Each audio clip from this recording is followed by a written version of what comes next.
Poštovani gledaoci, vreme je za najnovije izdanje, najšokantnije emisije. Bliznakinje Miljana i Nevena Arsić upravo zauzimaju svoje pozicije, a vi se udobno smestite. Došao je trenutak da počne novi Showbliz!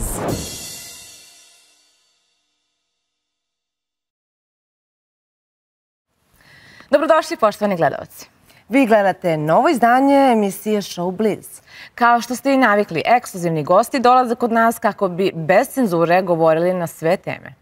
Kao televizija koja podržava slobodu govora i večeras govorimo na temu koja sve zanima, ali malo ko želi da priča. Večerašnji gost je pevač koji je pokušao da svoju karijeru podigne na viši nivo kao takmičar zloglasnih zvezda Granda. Šta si ti spremio, Valentina? 2 pjesme koje su sa hrvatskog tržišta. Ma ne. Nećeš ti to pjevati. Šta ti te svoje Hrvate guraš?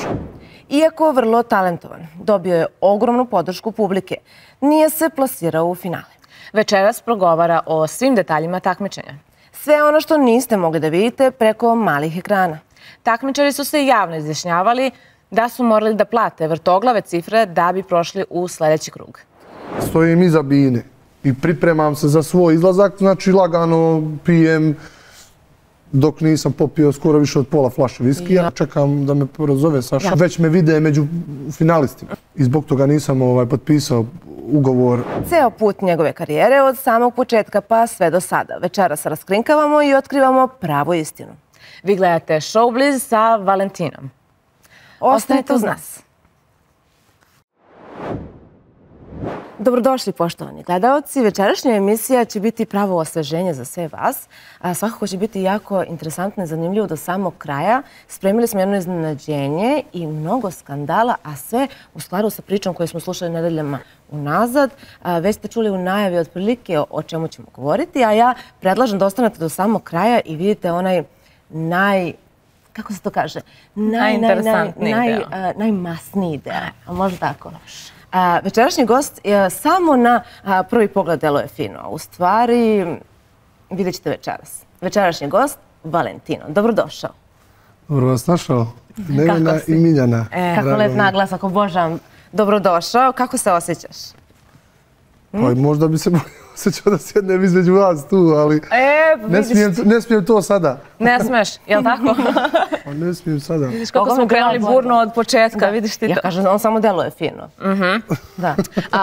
Moramo da te pitamo, kad smo se pripremale sad za emisiju, negde piše Hrvatska, negde piše Bosna i Hercegovina, u principu svi govorimo isti jezik, ali odakle si ti rodom? Pa živim u Bosni i Hercegovini, ali po majici sam iz Hrvatske, a po ocu iz Bosne i Hercegovine. Da. A živim u Mostaru, to je u Bosni i Hercegovini. Veoma često se, kada su pevači u pitanju, govori o tom nekom kafanskom fakultetu. Ti zapravo si mnoge začudilo taj moment da ti zapravo išao si na fakultet dok si se prijavio za Zvezde Granda, ali tako? Da. Da, i to je nešto što je začudilo mnogi, jer svi si nekako pevači kada ja imam taj kafanski fakultet, meni ne treba nijedan drugi. Kakav je tvoj stav kada je u pitanju to obrazovanje? Ja sam završio prvo 3 godine fakulteta, to jest falila su mi 2 ispita i onda sam to 4. godinu upisao kafanski fakultet i tako da se sve svelo na kafanu na kraju. Znači na kraju je ipak do tog kafanskog fakulteta. Da li je istina u tome da dosta toga ima i u pevanju vremenom nego sam talent? Ti imaš veliki talent koji odmah, kako se pojavi na televiziji, ljudi su to i prepoznali, imaš dosta i fanovi i komentari su ti stvarno fantastični vezano za pevanje. Nije ni čudo stvarno, čućete kasnije, ali da li je zaista važno to što se kaže u praksi?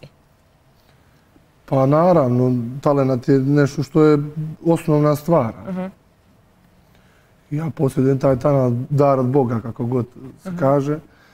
I nisam išao u neke muzičku školu i to, ali sam prolazio neke druge stvari u životu koje su me nadogradile, tako reći. Kažu da je praksa uvijek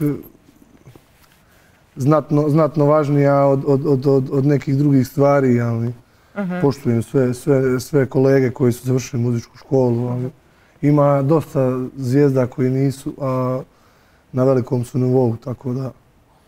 A šta je pravilo? Šta misliš? Sve je pravilo. Sve prolazi. Ko prolazi najbolje? Zapravo... Pa najviše prolaze oni koji ne odustaju po meni. Ja sam tako naučio od svih ovih kolega sa kojima je moj život zapravo odredio da ih susretnem i da imam priliku sa njima da razgovaram i da ne kažem da se družimo. Sa nekima se nisam družio, ali sam gledao da taj neki savjet ili neku tu rečenicu koju su mi rekli da ih zapamtim, pa onda to poslije sam... Da. Pa negdje si i rekao, ja mislim u medijima da ti je Jelena Kraleuša rekla da budeš uporan. Jeste. A u kom trenutku ti je to rekla? Pa u trenutku kad sam bio u tom muzičkom takmičenju, ali bila je tu nesretna jedna situacija koja se desila kada sam ja nju upoznao, to je da je ona izgubila majku i nije tu dosta vremena provodila sa nama. Bila je tu više Mira Škorić i Ivana Peters, koje su se bavile sa nama. Tako je njih izabrala Jelena. I onda par puta kad se tu pojavila, negdje smo se mi preko Instagrama to razgovarali o tome kako da se predstavimo. I tad kad se pojavila nakon tog nesretnog slučaja,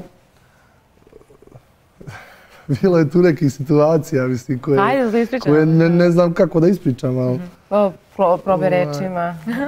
Pa evo, prvo sreo sam je, ja sam nekim slučajem kasnio, što danas nisam. Ne, stvarno svaka ti čast. Čak si sporanija, svaka ti čast.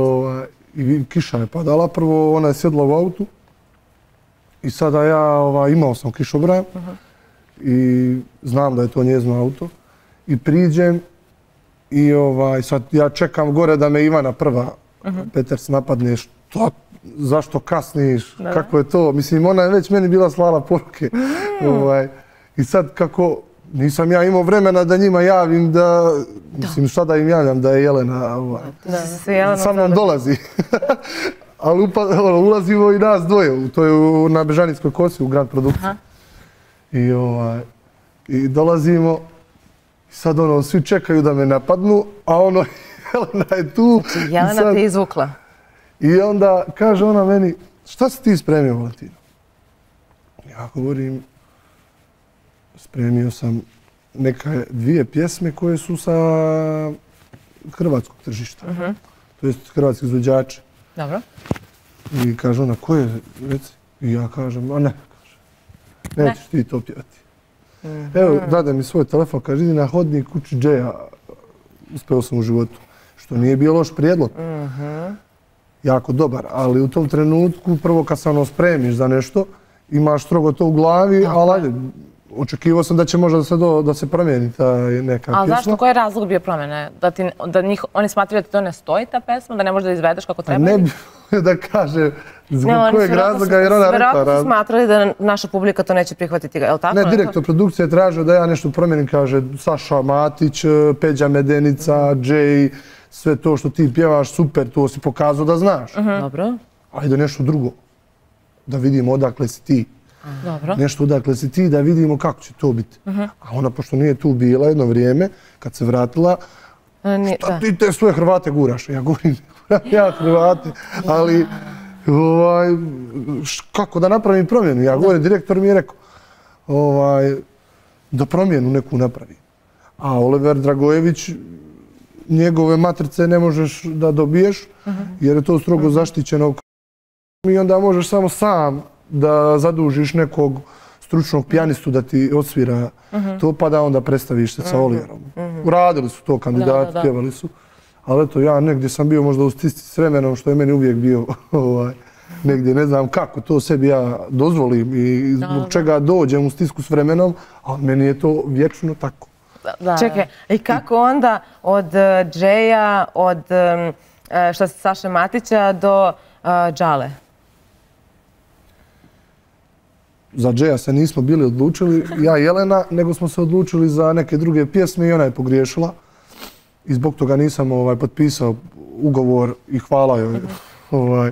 Hvala joj za to, jer poslije se desilo to što se desilo. Ja sam tada živio u Beogradu I tada bliže mi je bilo ići na te časove i to sve provođenje tih priprema za takmičenje, jer je takmičenje bilo pred kraj. Jer ja sam tu bio već par sezona i normalno došao sam do tog nivoa da već me vide među finalistima. Kako od Saše Matića do Džale? Do Džale, da. Eci, peci, peci, ne znam ko je. Samo ti priča. Nije važno, ne trudi se. Nevena je Miljana. Svi su mene upoređivali sa Sašom i dan danas mi se to događa. Zbog takve boje glasa. Jeste imaš malo one, kako se to zove, nazalno, kako već? Pa dobro. Ima nešto, jel da? Podsjećaj kad priča. Znaš kako kažu, kako te zovu, koji ti je nadimak, neka komšija me zove konje, neko me zove ovako, neko onako. Tako da i što se tiče tih karakteristika, nekome se to sviđa, a nekome se ne sviđa, Bože moj. Ta moja sudbina neka u ovom glazbenom, muzičkom svijetu je tekla tako da sam posle tog muzičkog takmičenja vidio da u Zagrebu se pojavio neki radijski festival, neki novi radio sa folk muzikom. Inače u Hrvatskoj su sve samo pop ili rock ili to. Prvi radio je folk, prvi folk radio koji je bio samo na nivou Zagreba, a sad je na nivou cijele Hrvatske. I vidim zašto da se ne prijavim na to. Ti si pobedio u tom takmičenju? Ja sam pobedio na tom radijskom festivalu i bio sam gost u areni Zagreb sa Sašom Matićem. Bio je tada... To sam htjela ti postaviti pitanje. Čekaj, kakav je osjećaj kada nastupaš sa svojim idolom, s nekim koga gledaš kao...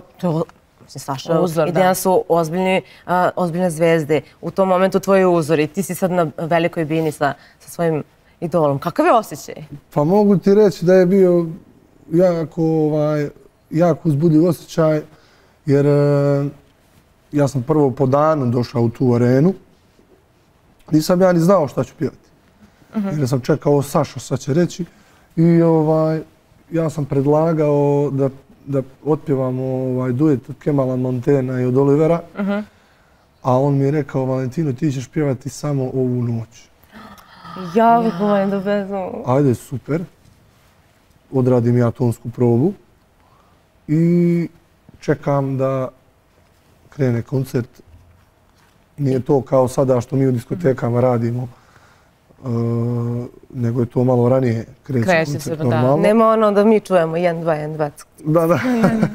Da. Tonska proba je ranije. Dobro. Radim ja i manje i veće objekte i klubove i restorane i svašta nešto. Ali eto, tad sam imao priliku da pjevam u areni i čekam svoj red, pošto su tu veče bili gosti Jelena Karleuša. Tek je izašao duet Ko si ti sa Aleksandrom Prijević u tom trenutku i bio je Željko Samardžić i Aca Lukas. I sad normalno, i Milica Pavlović, nisam siguran. I čekam red svoj da izađe. I tad se dešava to što kaže Miljana. Nevena, dobro. Rekao ti ne trudi se.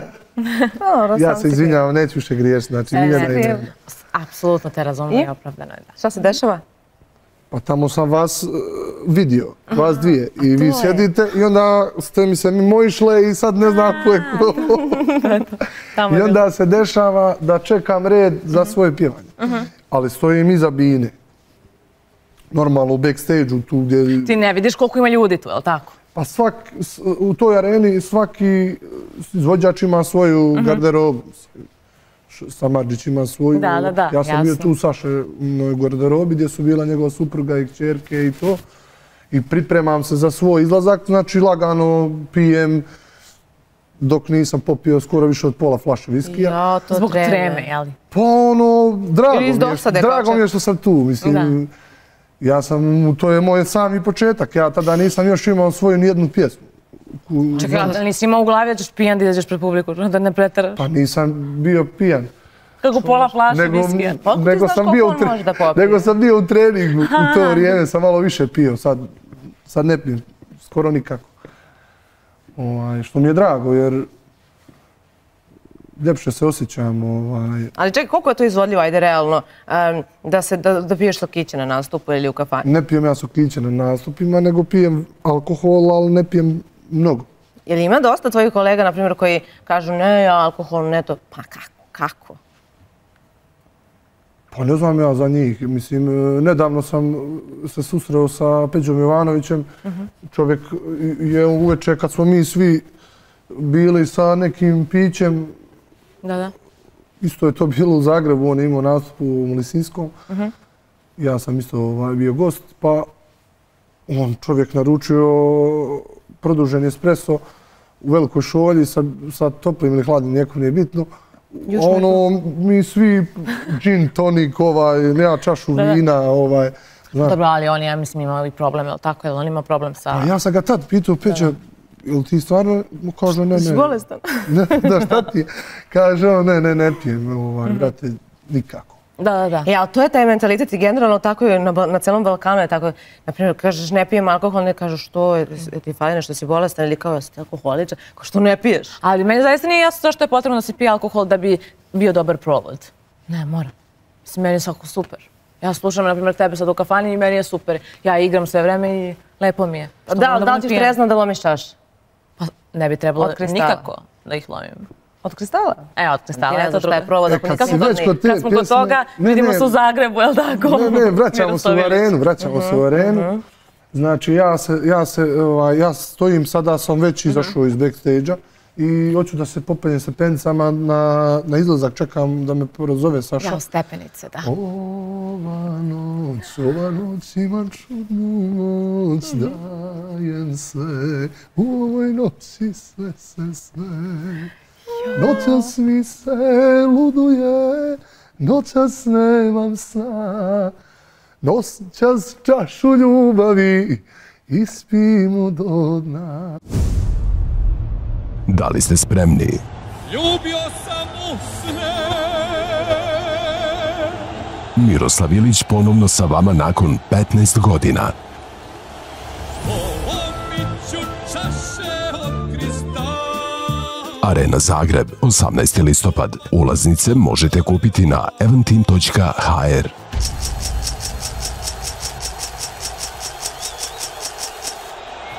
Vidimo se.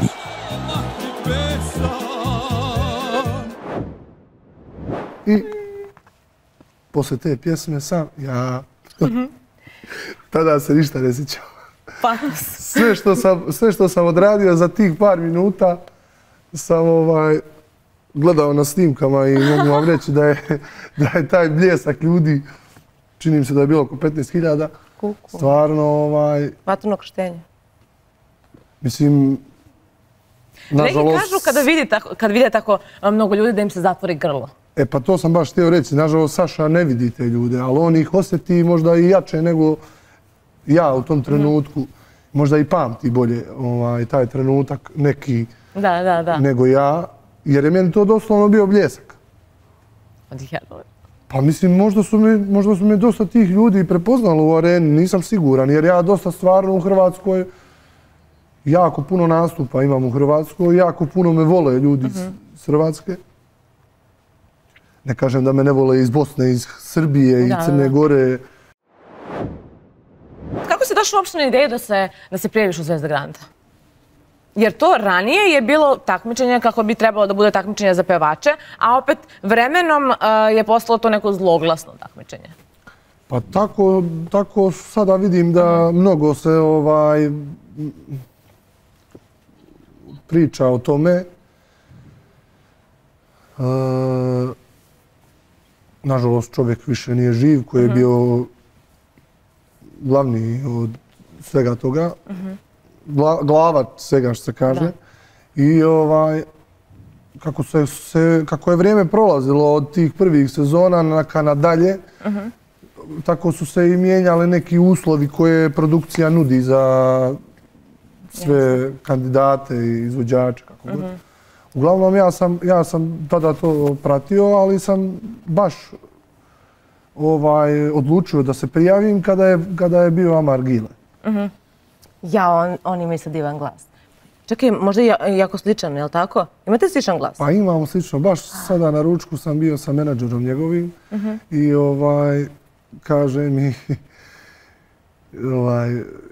nedavno smo ja i Gile zajedno radili neku svadbu u Sarajevu I ja govorim, tada smo se zadnji put susreli i kaže mi on, brate, ne možeš ga dobiti na telefon, on ti je negdje u brdu, u planini. Otišao čovek, pa gledaj, s obzirom kakvi su bili naslovi vezani za njega i kako važi za nekog švalera, nadam se da ne ličite i po tome. Pa ne, nego on ima neke bivše ljubavi sa kojima ima... Koje nisu prihvatile da su bivše. Pa eto, to je to. I onda je od toga vjerovatno i od svog ovog našeg posla doživi taj duševni stres, taj nemir i onda se skloni negdje... Jeste, duša ga boli. Evo i nas. Ajde, nećemo da se zezamo. Duša nas boli za njega što ga devojke spopadaju. To je moj stvarno blizak I mi isto mi njega obožavamo. Blizak kolega, ali... Privatno smo i dobri i sve to, ali da se ne lažemo, mislim. Koliko je, evo, na primjer, ti si se oženio umeđu vremenu tada kada je bilo takmičenje. Jesi bio tada oženjen u stvari? Ne. Ne, umeđu vremenu su se oženio, lepo sam rekao. Tada pričali smo o Džali i Bubi, tada kad sam... Ne, vratit ćemo se. Kako veži, a? Džala Buba.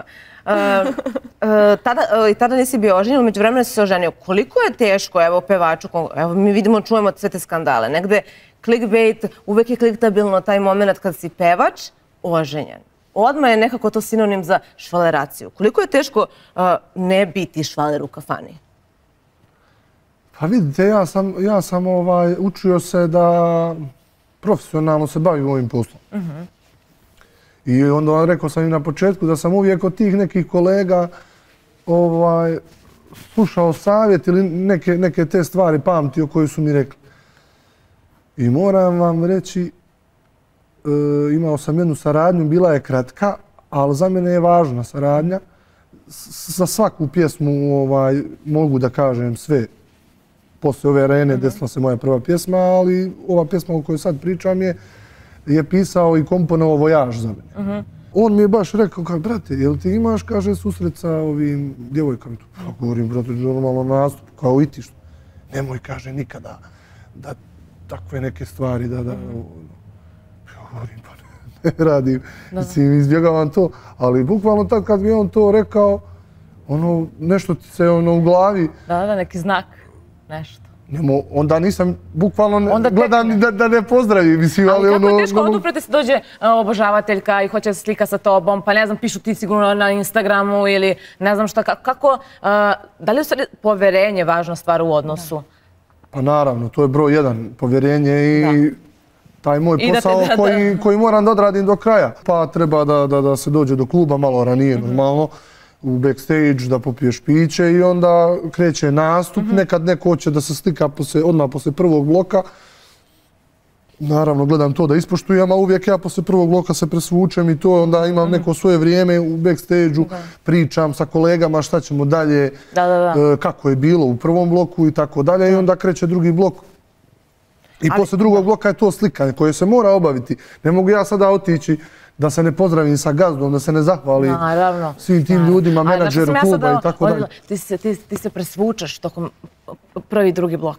I onda izađe neka fotografija. A daj, vidiš da sam ovdje imao obučeno ovo, ovdje imao obučeno. To je bilo pre tebe. To je bilo pre, ovo sam obuko na prvom.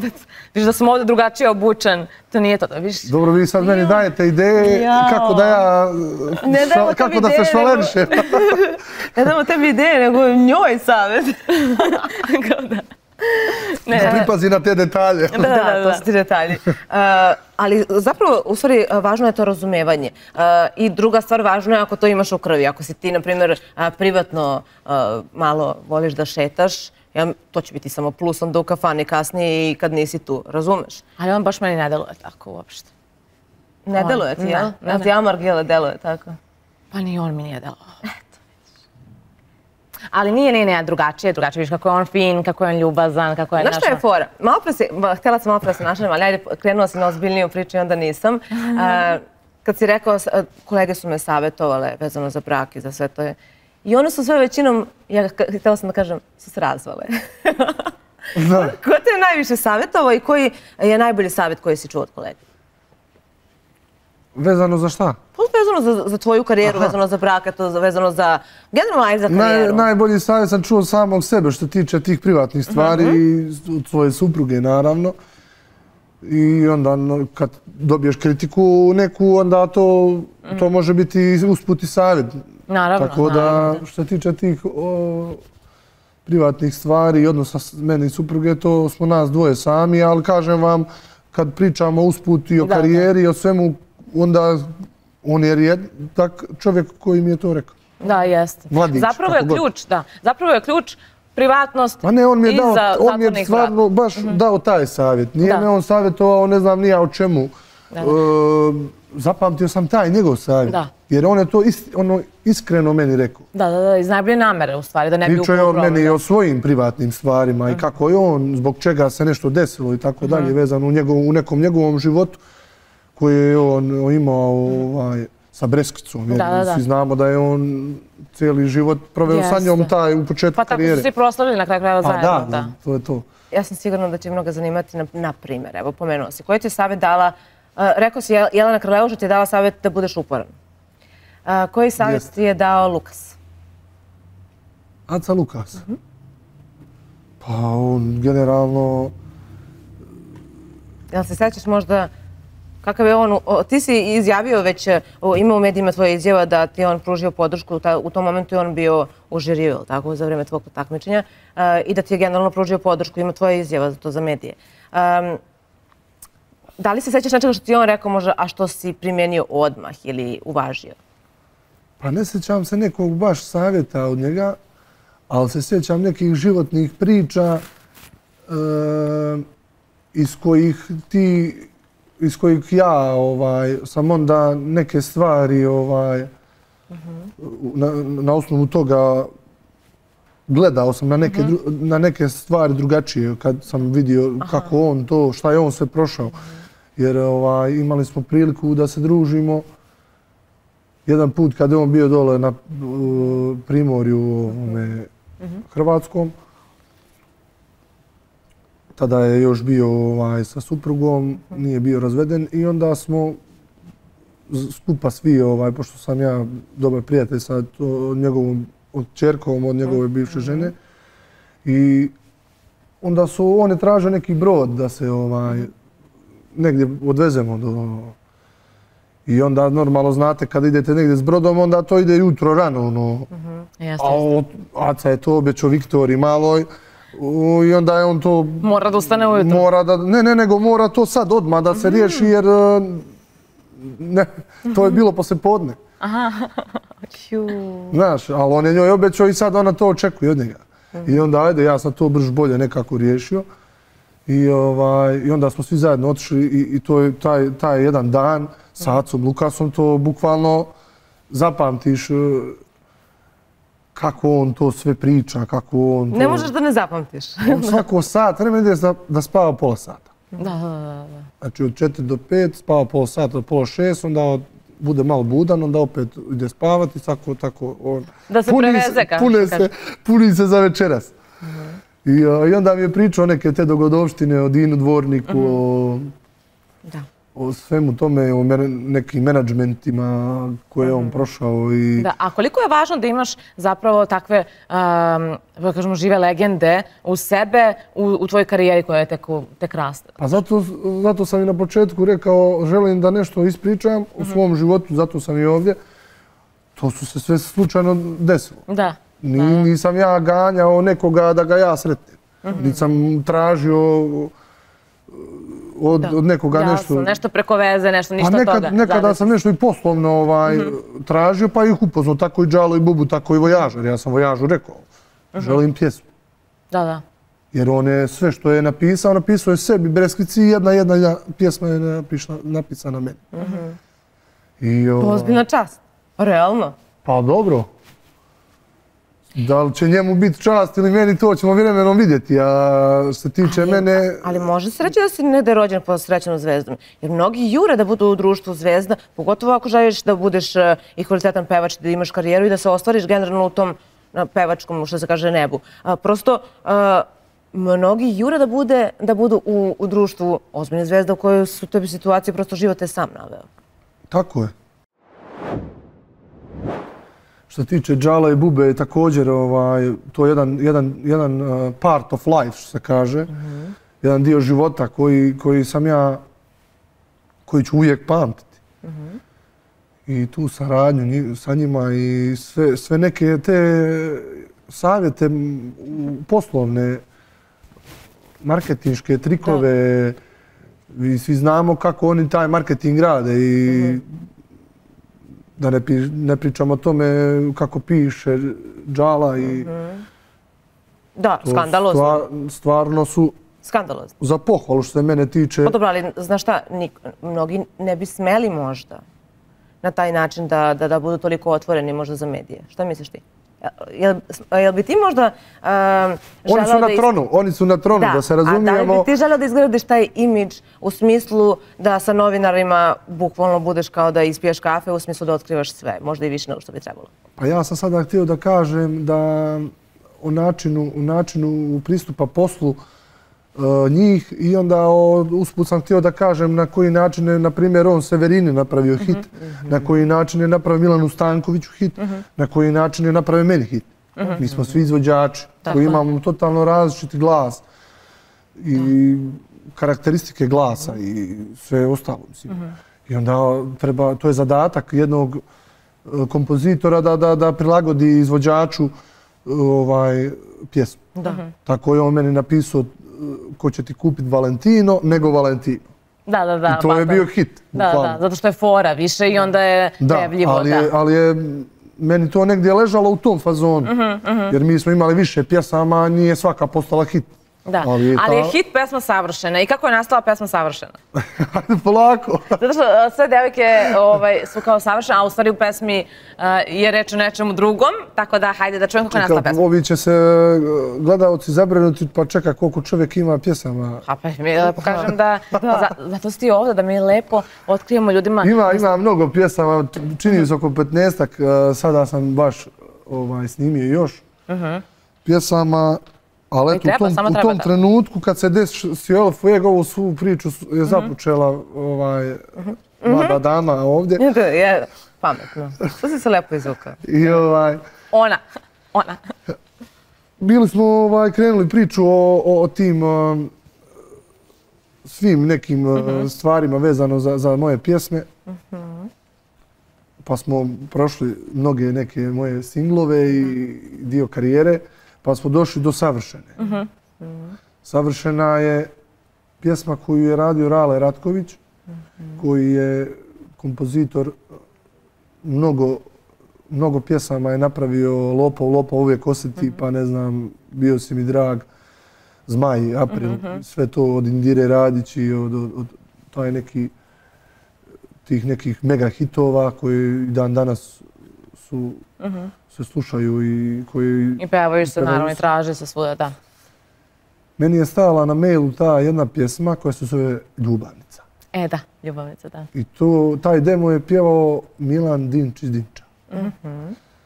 I ja sam slušao tu pjesmu i možda sam negdje u tom trenutku nisam baš bio za nju kad sam je dobio. Zato što nisam još bio ni u vezi, nisam još bio ni oženjen i onda nekako... Ne možda doživiš ljubavnicu. Zašto da ja kažem nekome da mi budeš ljubavnica, ali imam ženu i dom, a nemam ni ženu ni dom. Ne osjećaš ni da imaš ženu. Kako to sada ja izvedem? Čekaj prvo da se oženim, pa onda ćemo...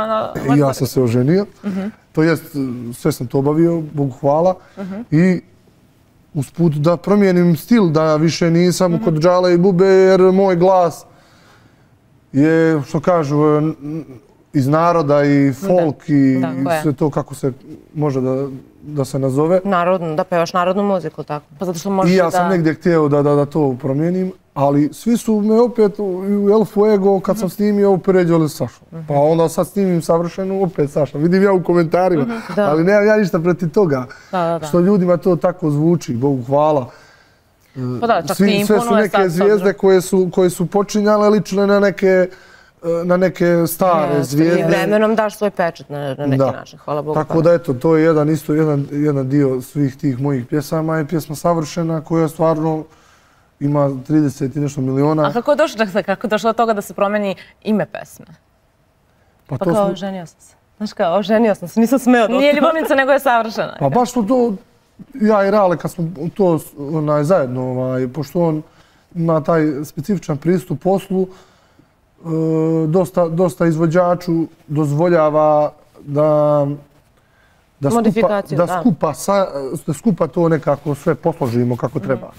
I to je jeste po meni dobro, zato što ti ćeš izneti tu pesmu. A svaki izvođač će najbolje sebi prilagoditi. Da.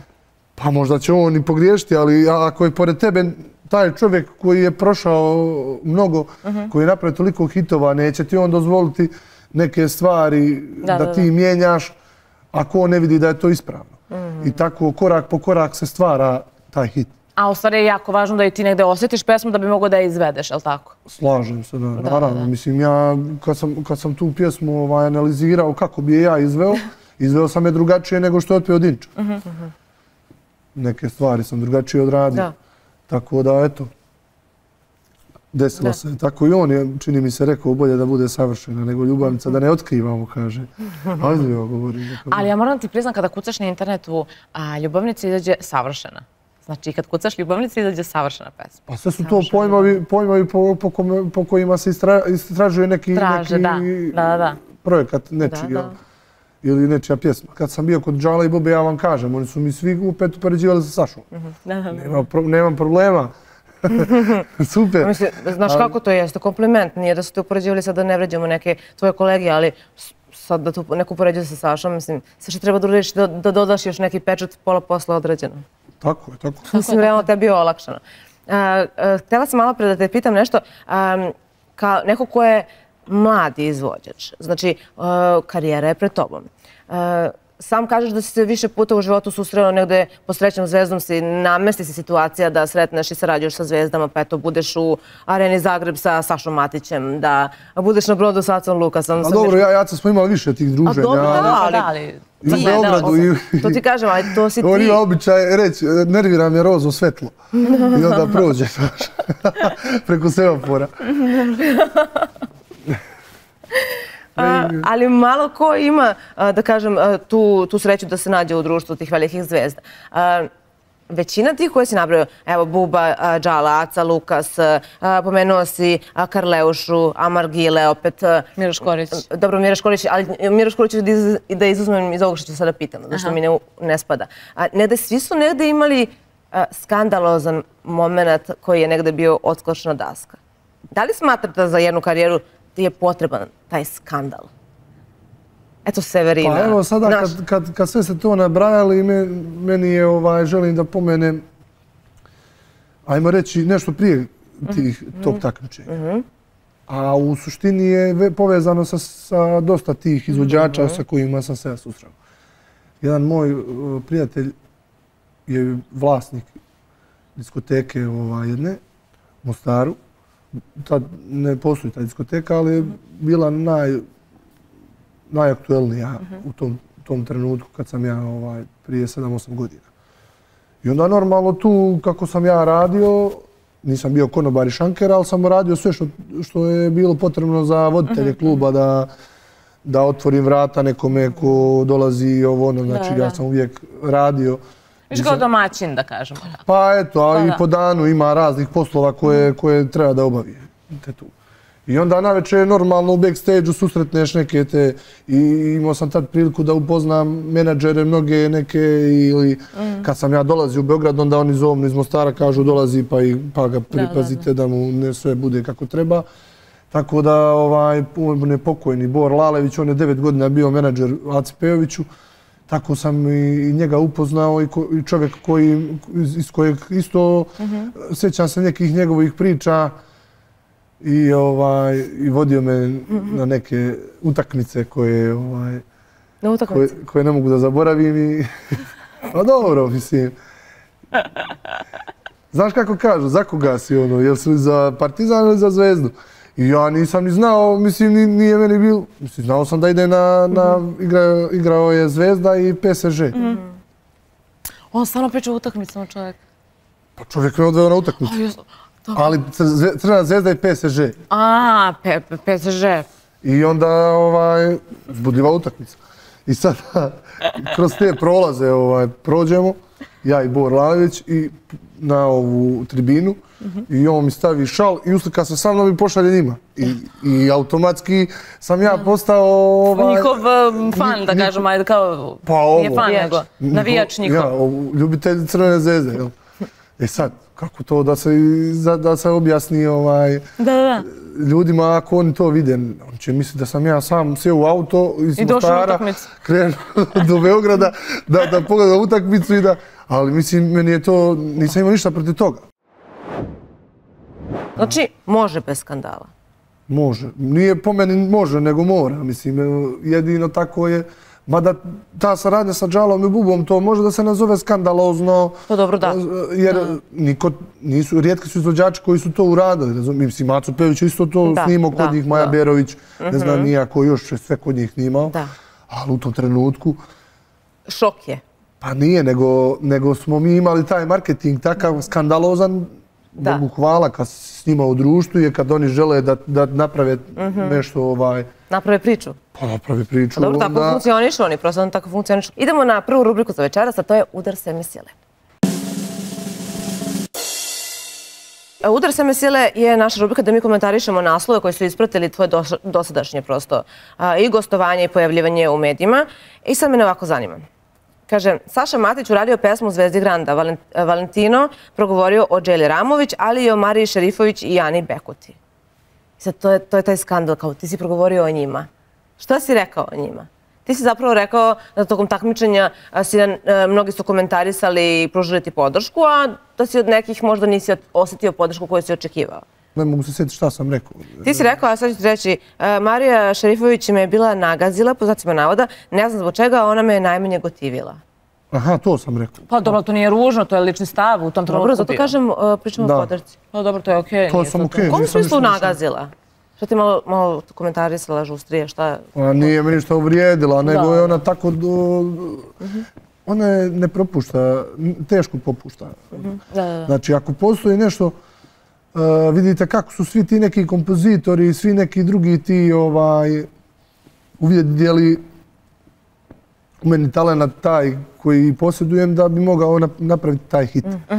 I to je ključna stvar što je Jelena govorila od samog početka kad sam ja se pojavio na sceni i ona kaže ti se zoveš Valentino, vrhunski pevaš i šta je ona još rekla, i lepo izgledaš. To znači ti si vrhunski paket za ovu produkciju, to je to.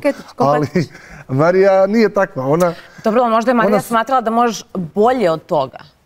Ma nemaš ti tu vremena da ti to radiš, tako. Znači, možeš da propustiš, to su elementi jednog izvođača. Znači, kako on izgleda, kako se zove... Zapravo da ima to ime koje ljudi prepoznaju. I onda kad to sve zbrojiš, onda dopišeš to što sam pogriješio. Da. Ili ako je to bio treći krug takmičenja, u prvom krugu sam se pokazao kako sam se pokazao, na osnovu toga znaš da ja to već mogu. Da to progledaš. Ali zašto nisi došao do samog finala? To mi nije jasno. Tada sam izabrao neke pjesme koje sam htio da pjevam, ali ja nisam ni znala da je zato došlo do toga da ti ispadaš. Pa to je direktor produkcije tražio od mene. Da ja sad promijenim neke pjesme. Nisam to razumela da je to zato bio prekid. Da bi proširio taj svoj stil koji je autentičan po meni, bez obzira što... Da, možda je mislio baš na taj pečat. Ti si ga poslušao, jel te? Ne, poslušao sam ga, da. Ali ona, nažalost... Ne, ona nažalost nije bila tu, ja nisam ništa loše rekao za nju. Nego, nažalost, nije bila tu prisutna. Ona je da, imala je taj, mislim, opravdano debelo, zato što, mislim, majka svakome je najdraža. A smatrala da to nije baš najbolji korak za tebe u takmičenju? Ona nije to dobro skontala, ona je pogriješila. Da. Dobro, ljudi smo grešimo, u redu je. Znate li šta mi radimo? Edita pokazala da je u društvu sa njim i usila društvene mreže. Imao si saradnju i sa Editom.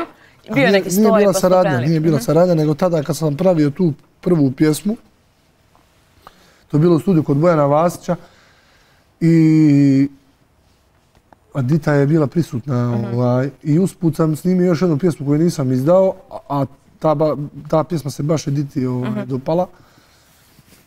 I ona je bukvalno meni, ajde otpjevaj ovo ovako, otpjevaj ovo onako, znaš, savjetovala me kako da izvedem tu pjesmu.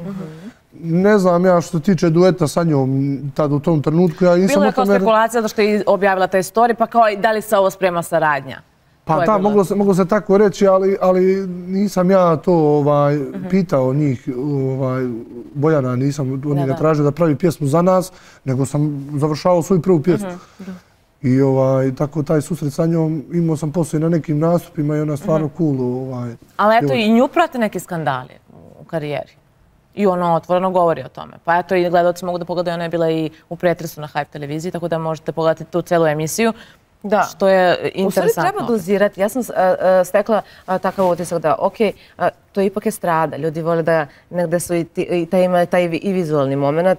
I opet ti voliš da slušaš, ali ti zanima. Svašta te zanima. Pa zašto su reality formati najgledaniji formati? Prosto zato što ljude zanima tuđi život. Moraš da im daš malo materijala. I zato idemo na sljedeći naslov koji je izašao. Vrele scene na bazenu. Valentino uhvaćen u zanos sa zgodnom crnkom. Od prizora zastaje dah sve gori. To je naslov. Znači, vidiš, ima nešto što mora. Koje medije to su? Da tužiš, pa neće ti kažeš. Ali evo, verovatno je reč o snimanju spota. To je snimanje spota bilo, da. Pa dobro, to je snimanje spota. Vidiš kako se to predstavi? Pa dobro, to je njihov posao. Mislim da oni postignu te klikove da ljudi kliknu tu i onda, ne znam, od toga zarađuje, ali to je njihov dio posla, ali... Moram da te pitam i za odnos sa fanovima. Mnogi su pričali o tome da je ispao neki skandal kada je tvoja pesma objavljena nešto unapred i da je to neka tvoja obožavateljka objavila, na kraju se ispostavilo. A ti si tad rekao da je obožavateljka imala pristup tvom telefonu pa je to objavila. Kako obožavateljka može imati pristup telefonu? Ja bukvalno sada slušam vas i vidim da je to laž.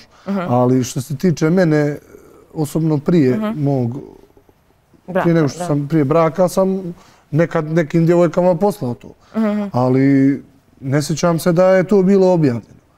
To ne znam ko je to pisao. Pa to je neko pustio onda u medije da je unapred pušten taj probni deo spota ili pesme ili tako nešto. Pa se na kraju ispostavilo da je to neki fan objavio. Pa vidite, znaš kako kažu da ima dima, ima i vatre. Da. Ali Pa znaš šta, što kažem, mnogi rade za skandala, a skandale rade za tebe. Također si jednom prilikom izjavio da smatraš da si na višem nivou karijere od Zvezde Granda. Mnogi učesnici koji su bili u tom formatu su rekli da sam taj ugovor nije baš bio zahvalan kad je u pitanju za učesnika u stvari. Pa dobro, znate kako, svi izvođači, to je svi kandidati, tako se zovu, mislim, kandidati koji se prijave u to muzičko takmičenje, oni prolaze te neke krugove u kojima onda trebaju da dođu do finala i na kraju da zauzmu poziciju ili da pobjede u toj sezoni. I onda dobivaju reklamu na toj televiziji, tamo idu na emisije i to i snimaju svoju prvu pjesmu. Imaju svoju prvu pjesmu, da, ali kažu da na primjer na nastupima ne dobijaju ništa. Jer tamo ne može, nisam siguran, ali mislim da se nije moglo prijaviti ako već imaš neku karijeru, ako već imaš neka svoja... Ako si već izbacio pesmu. Pa ako si već negdje poznat nešto, mislim, čemu to? Jer odskočna daska za sve neke mlade talente može da bude neko muzičko takmičenje. A da li je istina da se plaćaju krugovi da bi prošao u sljedeći krug moraš da platiš 10.000 evra, je bila priča. Da li si ti platio nešto? Nisam se susretao sa tim stvarima, ali... Nemaš te informacije, prosto nisi našao u toj situaciji. Samo sam uvijek bio razočaran kad neki kolega, eto moram da pomenem sad, stvarno loša se desilo taj požar u toj diskoteci u Makedoniji. To je baš grozno. I zavnjujem saučešće svim tim porodicama. I prvi moj susret sa Makedoncima je bio u takmičenju. To su zaista divni... Emotivni ljudi, tako je. Da, baš su zapamtio sam ih ko jedne stvarno divne osobe, svi ti kandidati koji su bili, da ih sada ne nabrajam.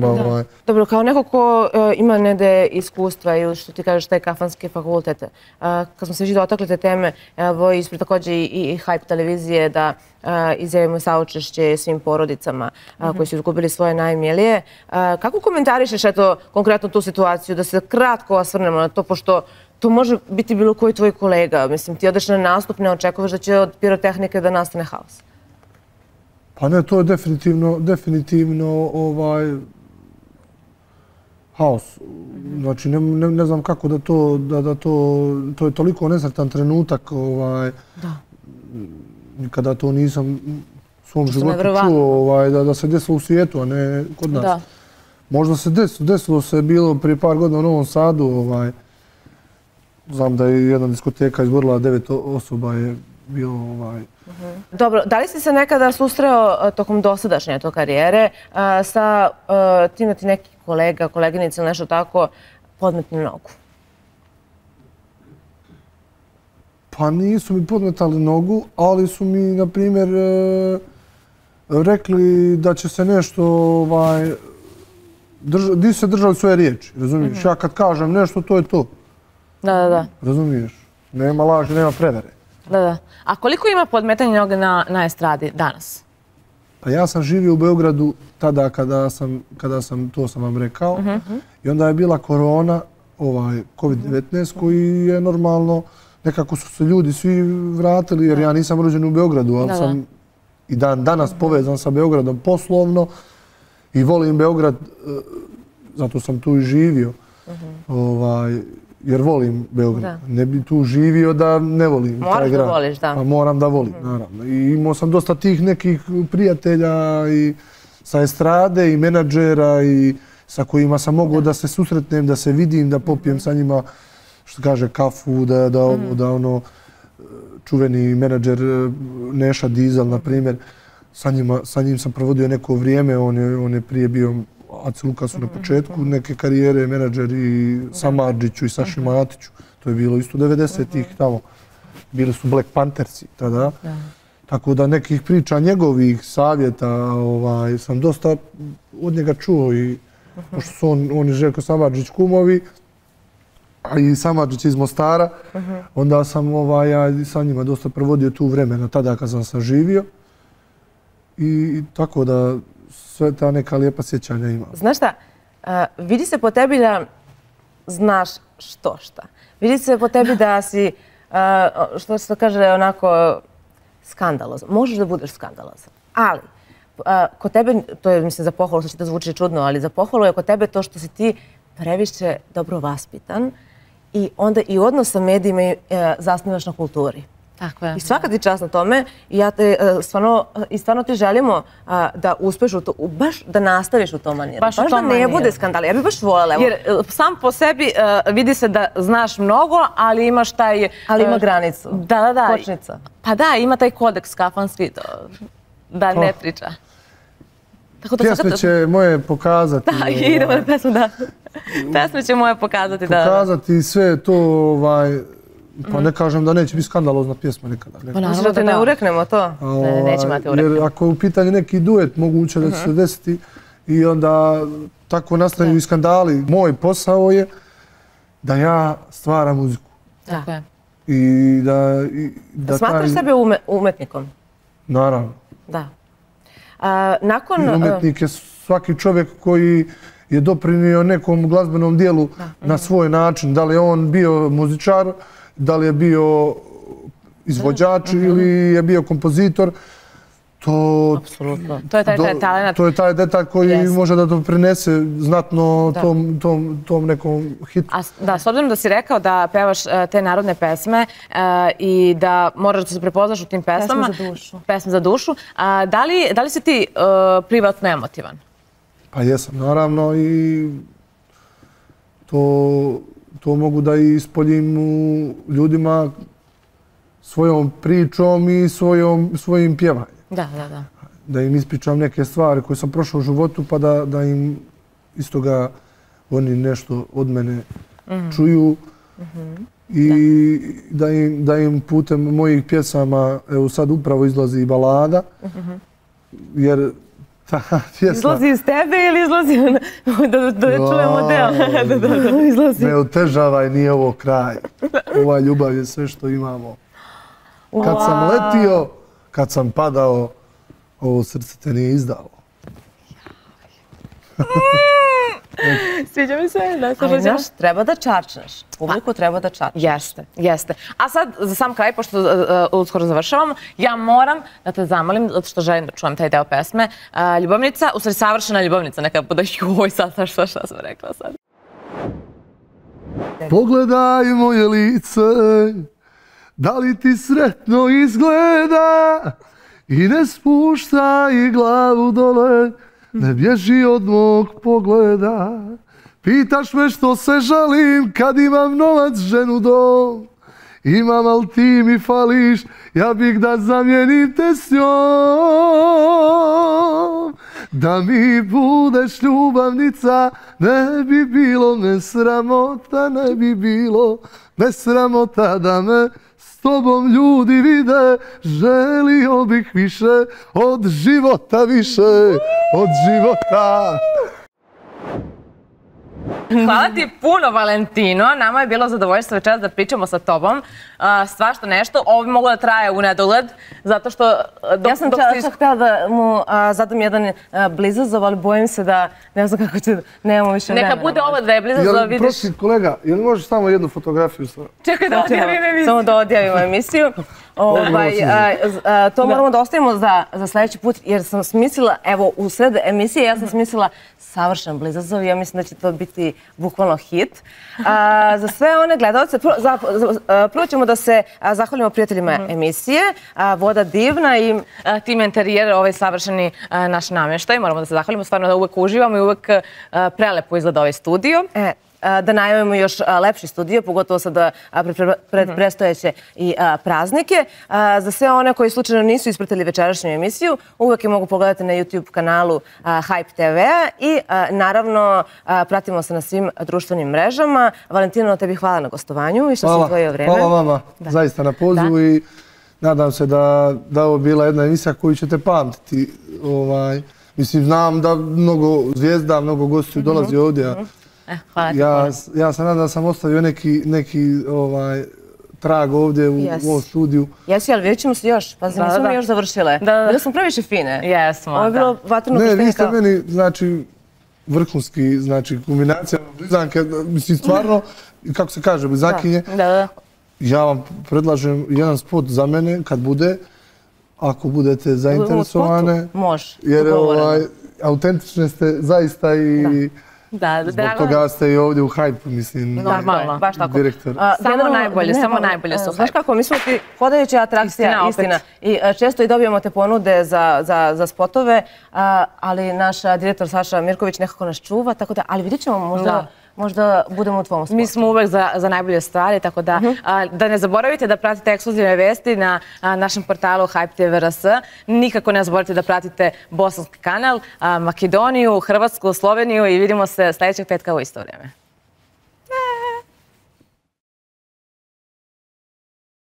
Kao što se ne znam, pre par godina omaklo se pogrešno dugme Dara Bubamara, tako se omaklo, im ste bubili džali, ne znam ko se ugledalo omaklo celo. Neće čovjek da priča na tu temu, šta je s tom pričao svojim pesmom, došao do toga, neće da dobije naslov. Ali ja sam dobila odgovor. Ali to je kolegij. Ali ja sam dobila odgovor, da li je potreban skandal, nije potreban skandal. To je bilo moje pitanje na samom startu. Nemoj da se sađate, Miljana i Nevena, molim vas. Sad ćemo se. Eto, posluđa on nas, mi kad izvučemo iz njega. Ozbiljan car. Ja i stalno slušam, ne to ne. Evo ovako, idemo na našu... Da, i slušam i gledam. Da, pogotovo sada kad momci treniraju, sad obojice izgledaju top. Realno. Gdje su nas? Evo, evo. Zdravo, evo ga, ajde kaži. Ovo si ti pročitala, dobro. Aha,